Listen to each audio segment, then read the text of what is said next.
Celebrata ieri la giornata alimentare in tutta Italia che ha visto impegnati migliaia e migliaia di volontari. La giornata nazionale della colletta alimentare, promossa dalla Fondazione Banco Alimentare, ha compiuto quest'anno 25 anni. Testimonial nazionale dell'iniziativa è stato Giorgio Chiellini, che ha deciso di sostenere Banco Alimentare con uno spot appellandosi alla generosità degli italiani che hanno offerto un aiuto reale e prezioso alle tante persone in povertà alimentare.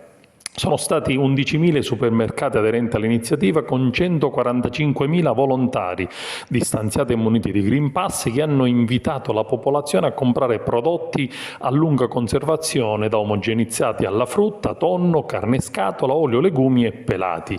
Anche in provincia di Agrigento numerosi volontari del Club Leo e del Lions hanno partecipato alla giornata di solidarietà raccogliendo prodotti offerti dalla generosità degli agrigentini dimostrati sempre sensibili a tali iniziative solidali. La colletta alimentare indetta da Papa Francesco è stata resa possibile grazie alla collaborazione con l'Esercito, con l'Associazione degli Alpini e naturalmente dei tanti volontari del Club Service come Salvatore Malluzzo ed altri, presidente del club di Agrigento, che abbiamo sentito in questa intervista.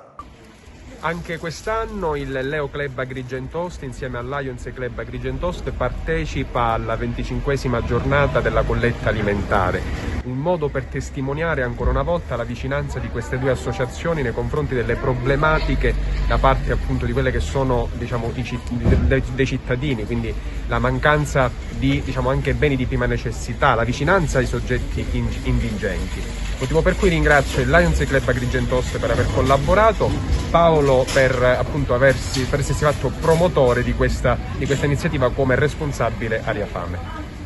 Il Lions Club Agrigento-Oste ha accettato l'invito da parte del Banco Alimentare a collaborare in questa giornata insieme al Leo Club Agrigento-Oste per la colletta alimentare. Siamo presenti in diversi supermercati della città di Agrigento per raccogliere alimenti e beni di prima necessità da poter donare alle persone bisognose. Si aggiunge agli altri servizi che stiamo portando avanti sempre insieme al Leo Club e rivolte alle persone che ne hanno bisogno.